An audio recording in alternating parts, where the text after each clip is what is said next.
Hola, Revivados por su palabra es mucho más que una cita, un programa diario. Es una oportunidad de encontrarse con Dios a través de su palabra. Es una ocasión y un privilegio que tenemos de permitir que el Espíritu de Dios, que inspiró a hombres a escribir un mensaje para nosotros, vuelva a hablarnos a través de las Sagradas Escrituras. Para que eso sea así, para que represente bendición en tu vida, vamos a invocar la presencia de Dios. Padre nuestro que estás en los cielos, te suplicamos nos bendigas al abrir tu palabra y escuchar tu voz hablando a nuestra vida. Lo hacemos con necesidad, con gratitud, en el nombre de Jesús. Amén. Continuando con nuestro viaje por las Sagradas Escrituras, hoy nos concentramos en el libro de Josué, capítulo 23. En este capítulo de la Biblia se nos presenta una exhortación, un discurso de Josué a su pueblo. Josué ya estaba entrado en años, viejito. Él sabía que la proximidad de su muerte estaba cercana y que el fin de sus días estaba llegando. Y como un patriarca, como un líder, como un padre, quiere hacer un resumen de consejos para su pueblo. Por ejemplo, en el versículo 4 de este capítulo podemos leer de esa herencia que el pueblo recibe. Dice, desde el Jordán hasta el mar grande, hasta donde se pone el sol. Jehová vuestro Dios las echará de delante de vosotros, las expulsará de vuestra presencia, y vosotros poseeréis sus tierras, como Jehová vuestro Dios os ha dicho. Una promesa de herencia, una promesa de tierra nueva, basada en las promesas que Él ya cumplió. Pero también hay un desafío. El versículo 6 dice, esforzaos pues mucho en guardar y hacer todo lo que está escrito en el libro de Moisés. Sí, Dios cumple sus promesas, pero es importante que sus hijos estemos dispuestos también a cumplir su voluntad. Nosotros vamos al versículo 9, y Josué garantiza que Dios ha expulsado de vuestra presencia a naciones grandes y fuertes. Hasta hoy nadie ha podido resistir.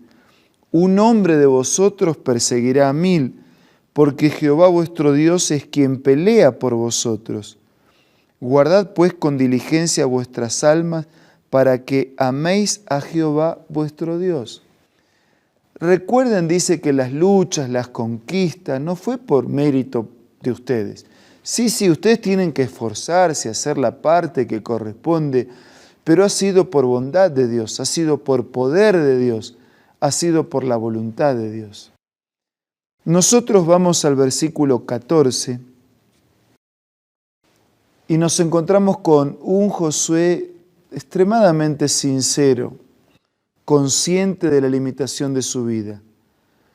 Yo estoy próximo a entrar hoy por el camino que recorren todos, porque todos vamos hacia la muerte.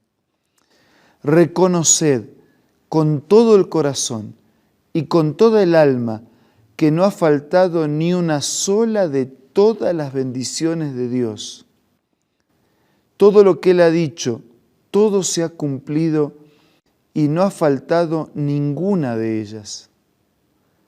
Pero así como se han cumplido todas las bendiciones de Dios, también se pueden cumplir las maldiciones, hasta ser borrados de la buena tierra que Dios vuestro Dios os ha dado. Porque si quebrantáis el pacto que Dios ha hecho, honrando a dioses ajenos, inclinándose ante ellos, entonces la ira, la justicia de Dios se encenderá contra vosotros y desapareceréis rápidamente de la tierra que Dios os ha dado. Qué interesante, ¿no? Un líder, un hijo de Dios, un dirigente del pueblo, un pastor, un ministro, un sacerdote, un padre, que está próximo a su muerte y hace un resumen. Y en el resumen dice, todo lo que ustedes tienen, lo tienen gracias a Dios.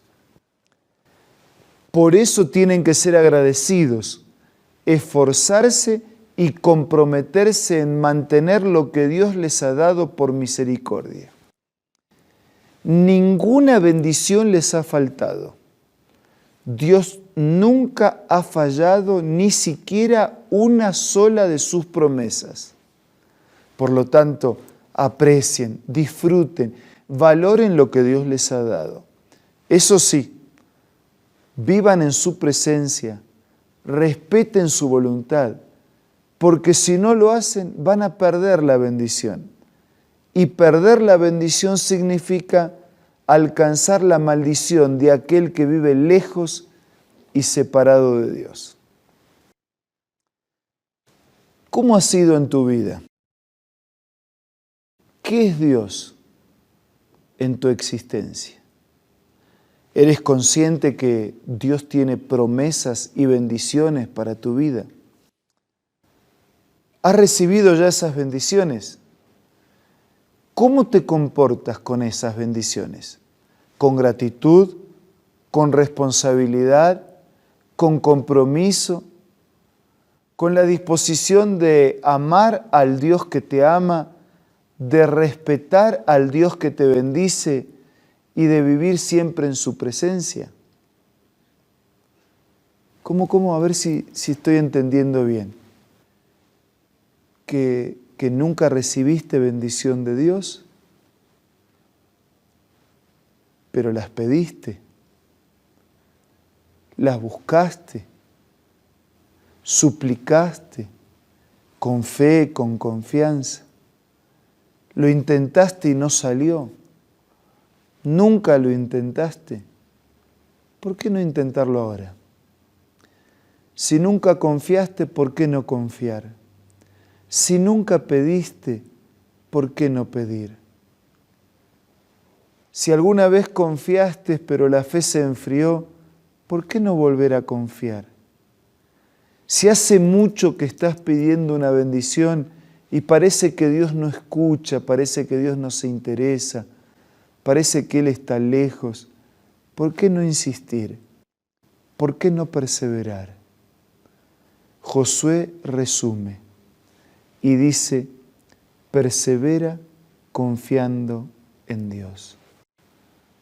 Josué resume y dice, deposita tu vida permanentemente en las manos de Dios. Josué tenía autoridad moral para decir, Dios nunca falla sus promesas. Dios no deja de cumplir nunca una bendición que Él haya hecho. Por eso en este momento yo quiero iniciar una oración y quiero pedirte que la continúes allí donde estás. Después voy a terminar la oración. Preséntate ante Dios, agradecido por la bendición y la promesa que ya se cumplió, o reclamando con sinceridad y humildad la promesa que todavía estás esperando. Queridos amigos, es una alegría recibirlos aquí en el programa Creed en sus profetas. Estamos comenzando un capítulo más de nuestro recorrido por las Sagradas Escrituras y, por supuesto, consultando siempre lo que el Señor dice a través de sus profetas. Para esto, como cada día, tenemos la presencia del pastor Bruno Razo.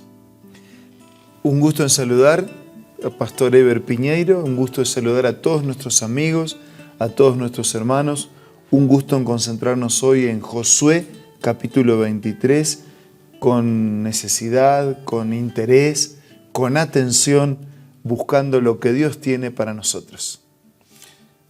Necesidad, interés y atención que mencionó, creo que eran los sentimientos de Josué.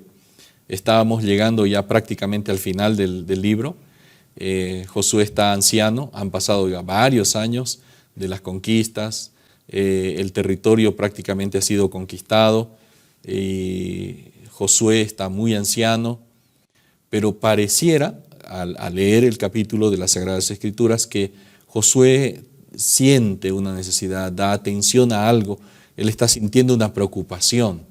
¿Qué nos dice el espíritu de profecía, las citas inspiradas, sobre esta preocupación? ¿Cuál era la preocupación de Josué?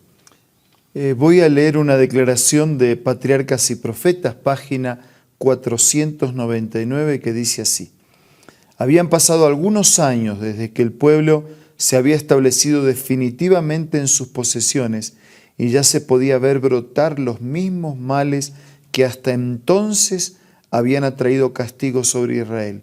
Y al percatarse Josué de que los achaques de la vejez le invadían sigilosamente y que pronto su obra terminaría, se llenó de ansiedad por el futuro de su pueblo. Con interés más que paternal, se dirigió a ellos cuando estuvieron reunidos una vez más alrededor de su anciano jefe. Así que él percibía, ¿no?, que su vigor estaba decayendo, disminuyendo.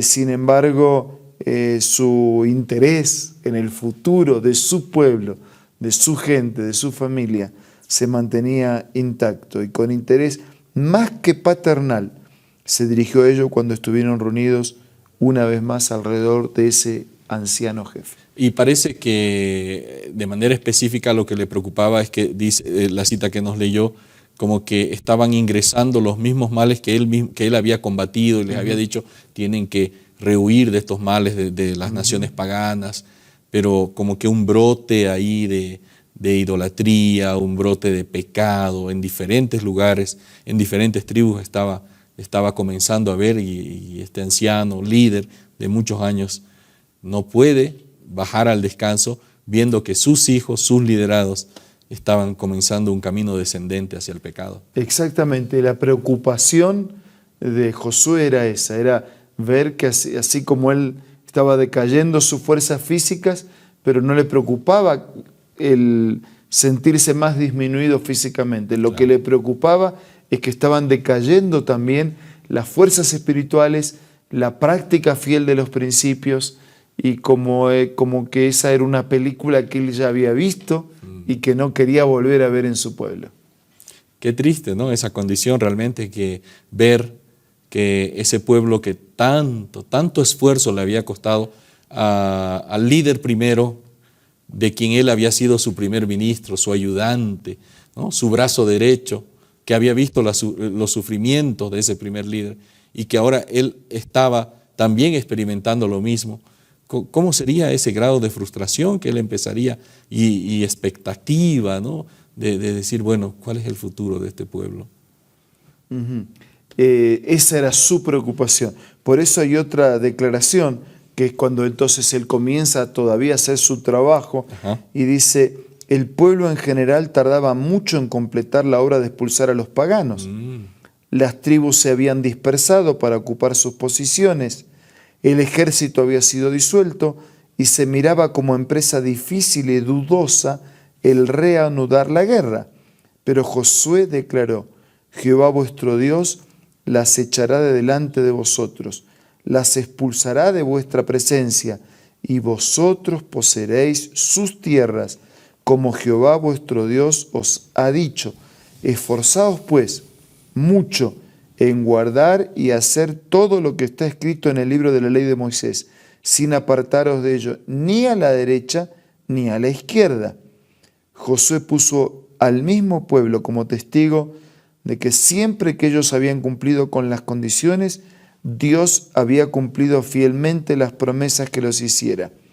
Reconoced pues con todo vuestro corazón y con toda vuestra alma que no ha faltado ni una sola de todas las bendiciones que Jehová vuestro Dios os había dicho. Les dijo, les declaró además que así como el Señor había cumplido sus promesas, así cumpliría sus amenazas.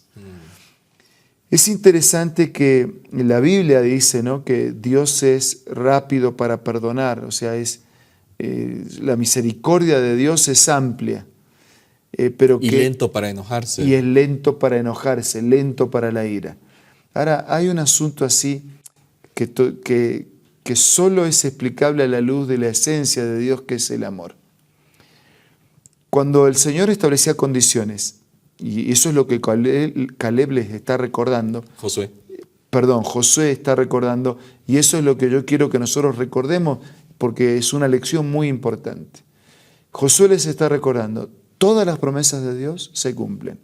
Cuando el pueblo cumple sus condiciones, el Señor no falta a ninguna de sus promesas. ¿Está bien?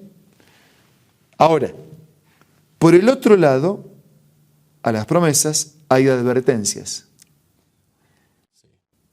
Y no siempre todas las advertencias se cumplen. A ver, no, calma, no se enojen, vamos por partes. O sea, el Señor prometía y lo que prometía lo cumplía. Claro. Ahora, cuando Él establecía una amenaza de juicio, la intencionalidad de Él era advertir para que la gente, aceptando su mensaje y arrepentida, no recibiera la consecuencia. Por ejemplo, uno de los libros así más categóricos de la Biblia para explicarnos esto es el libro de Jonás. Sí. Cuando el Señor le pide a Jonás que vaya a Nínive, una ciudad llena de horror, de maldad, de violencia, Dios le dijo que el juicio iba a caer sobre esa ciudad. Pero si las personas se arrepentían, ese juicio no caía. Entonces, Señor, las advertencias, Dios modifica su advertencia si aceptándolo a Él evitamos ese juicio de condenación, pero nunca modifica el cumplimiento de su promesa cuando cumplimos las condiciones para recibirla. Cuando Dios hace tanto promesas como, amenazas de juicio, ¿por qué hay un sí condicional? ¿Por qué es condicional? ¿Por qué Dios no puede decir, mira, te voy a bendecir incondicionalmente? ¿Hay algo detrás que el Señor quiere enseñarnos? Es muy buena esa pregunta, porque la bendición mayor de Dios es incorporar a nuestra vida ese mensaje que Dios quiere que incorpore. Claro. Por eso lo tengo que vivir, si no me pierdo la bendición. Por ejemplo, respetar el cuarto mandamiento, dedicando a Dios el día sábado, es una bendición para mí. Dios quiere bendecirme a través de ese respeto que yo tengo para con Él. Pero si yo no le dedico ese día a Dios, me pierdo la bendición. Entonces, esa condicionalidad está dada no porque Dios sea un Dios arbitrario, sino porque yo necesito vivir ese mensaje, y ese es el inicio y la esencia de la bendición. Y cuando yo acepto ese plan, soy beneficiado, es mi propio bienestar, y eso glorifica, alegra a Dios. En todo caso, entonces, pastor y queridos amigos, lo que Dios siempre quiere de nosotros es lo mejor, y si algo nos pide es porque sabe que al final va a redundar en nuestro propio beneficio. Qué bendición es pensar en esto y recibir estos consejos. Gracias, amigos, por estar con nosotros. Vamos a recibir un corto mensaje ya finalizando nuestro programa y pedir la bendición del Creador. Yo diría así de manera simple: si usted entiende la promesa de Dios, cumpla las condiciones y recibirá la bendición. Y si usted no entiende, de todas maneras, acepte la promesa de Dios, incorpórela a su vida y va a recibir las bendiciones. Claro, no, nosotros queremos entender todo y ni siempre entendemos todo. Pero si podemos confiar cuando entendemos, y si además podemos confiar aún cuando no entendemos, la vida va a ser distinta. Ahora vamos a orar. Señor, te damos gracias porque nos permites vincularnos contigo a través de la fe. Y te pedimos que nos bendigas de manera tal que cuando haya evidencias podamos creer. Cuando no hay evidencias podamos creer. Y cuando las evidencias parecieran contrarias a la fe, de todas maneras podamos creer y aceptar tu palabra como guía de nuestra vida. Amén. Lo pedimos, lo agradecemos en el nombre de Jesús. Amén. Amén.